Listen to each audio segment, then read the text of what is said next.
warahmatullahi wabarakatuh. Selamat pagi dan salam sejahtera.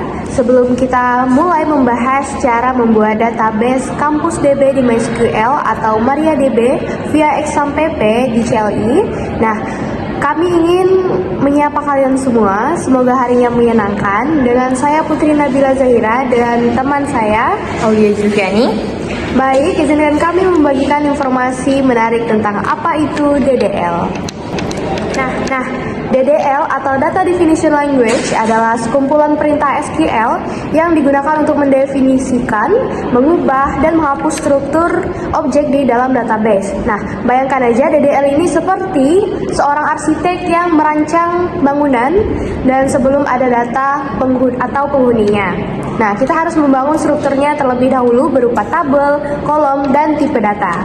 Baik, masuk ke langkah pertama, yaitu buka terminal. Pertama kita masuk ke folder MySQL yang ada di XAMPP melalui command prompt, lalu ketik cd c.2 /sampp /MySQL/bin.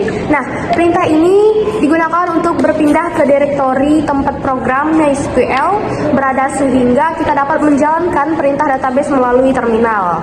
Lanjut ke langkah 2, masuk ke MySQL CLI menggunakan perintah login, yaitu MySQL menu root bin. Kemudian tekan enter. Pada password kita enter saja karena kita menggunakan XAMPP default.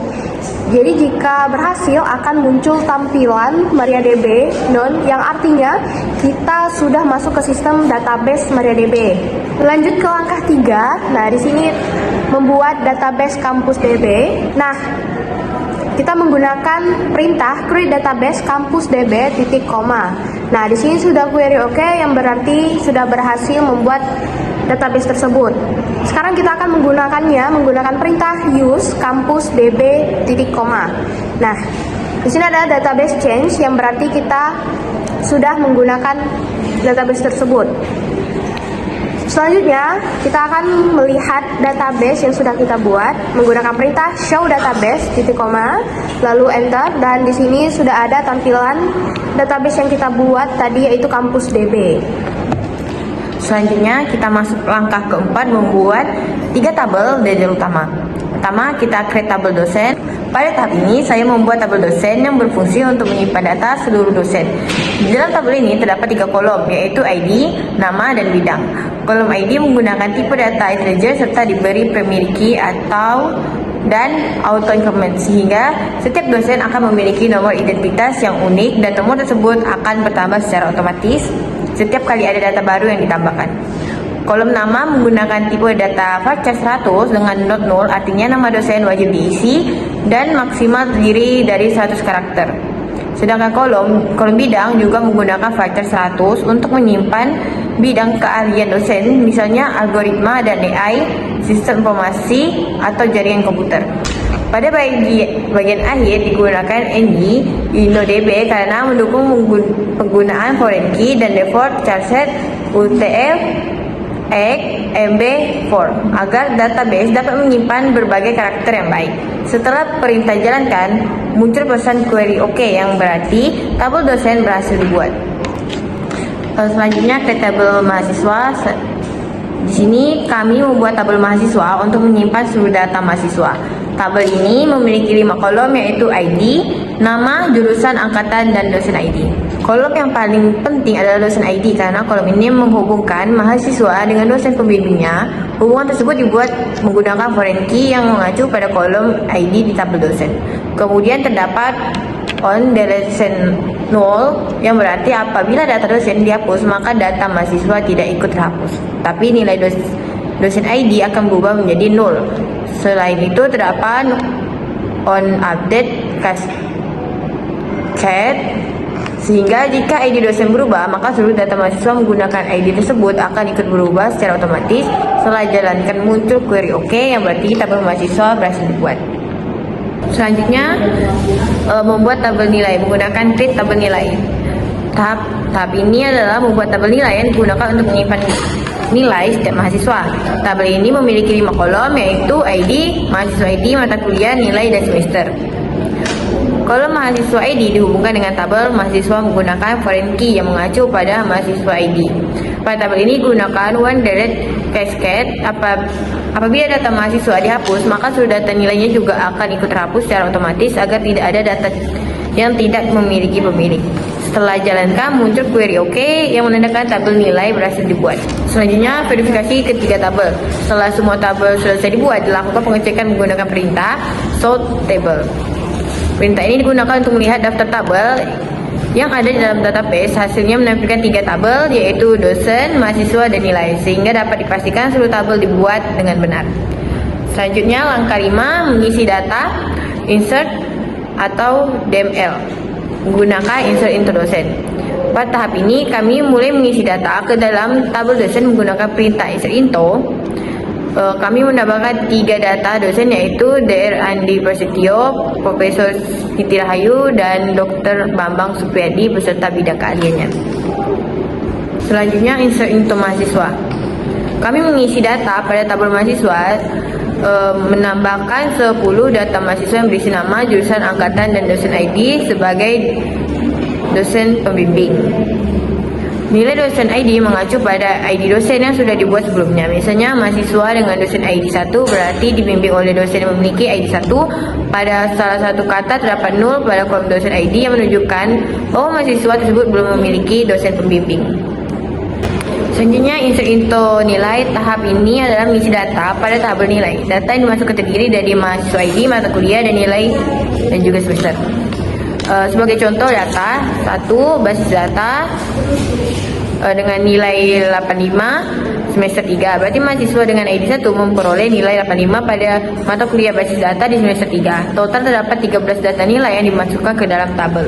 Setelah dijalankan, muncul pesan 3 row abstract yang berarti seluruh data nilai berhasil disimpan. Langkah selanjutnya kita masuk ke langkah 6, cek isi tabel dosen. Setelah semua data dimasukkan, kami melakukan pengecekan menggunakan perintah select bintang from dosen. Perintah select digunakan untuk menampilkan seluruh isi data tabel. Dari hasil yang ditampilkan dapat dilihat bahwa semua data dosen beserta ID dan bidang keahliannya sudah tersimpan dengan benar. Begitu juga cek isi tabel mahasiswa menggunakan select from mahasiswa. Nah, selanjutnya menghitung jumlah mahasiswa menggunakan perintah select count bintang as total mahasiswa from mahasiswa. Nah, perintah ini fungsinya untuk menghitung jumlah seluruh mahasiswa dan hasilnya ada 10 total mahasiswa. Lanjut, cek struktur tabel dosen, mahasiswa, dan nilai menggunakan perintah descript.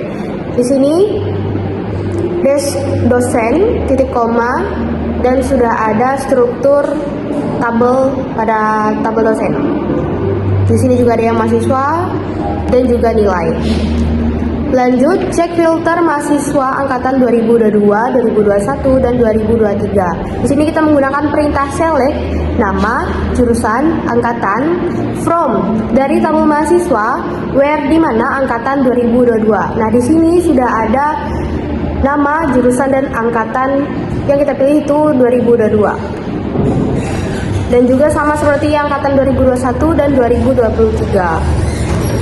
Lanjut, cari mahasiswa yang namanya mengandung kata tertentu.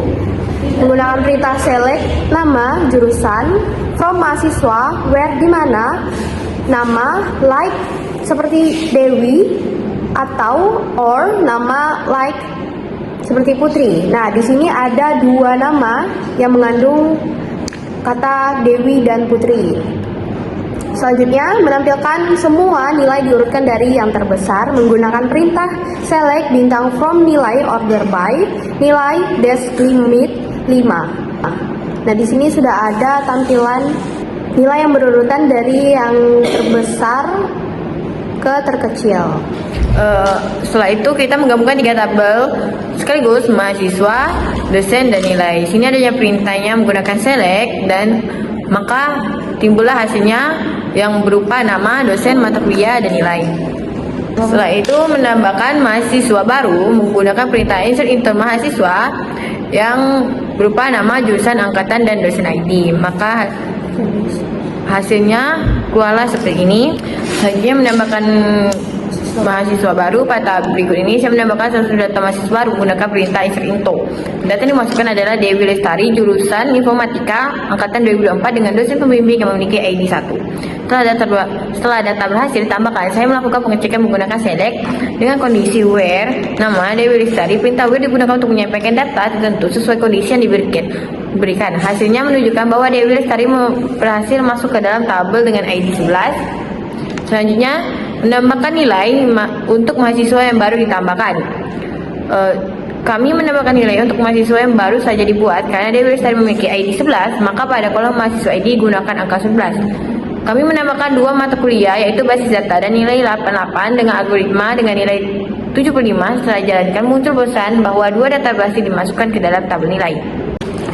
Baik, selanjutnya menghapus nilai mahasiswa tertentu. Nah, di sini saya akan menghapus mahasiswa ID 11 menggunakan perintah delete from nilai where di mana mahasiswa ID sama dengan 11 and dan mata kuliah sama dengan algoritma.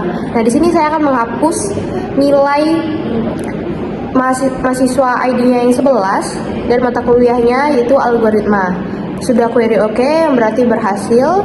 Untuk kita cek kembali, kita gunakan select bintang from nilai where di mana mahasiswa ID 11. Nah, di sini hanya tinggal satu data nilai dari mahasiswa ID 11. Baik, itu saja pembahasan kita pada video kali ini. Kami mohon maaf jika ada salah kata dan terima kasih untuk Bapak Insinyur Nanda Dias Arizona, Eskom, MKOM, selaku dosen pengampu mata kuliah pemodelan basis data atas kesempatan yang diberikan. Semoga Bapak dapat memaafkan kesalahan kami. Wassalamualaikum warahmatullahi wabarakatuh.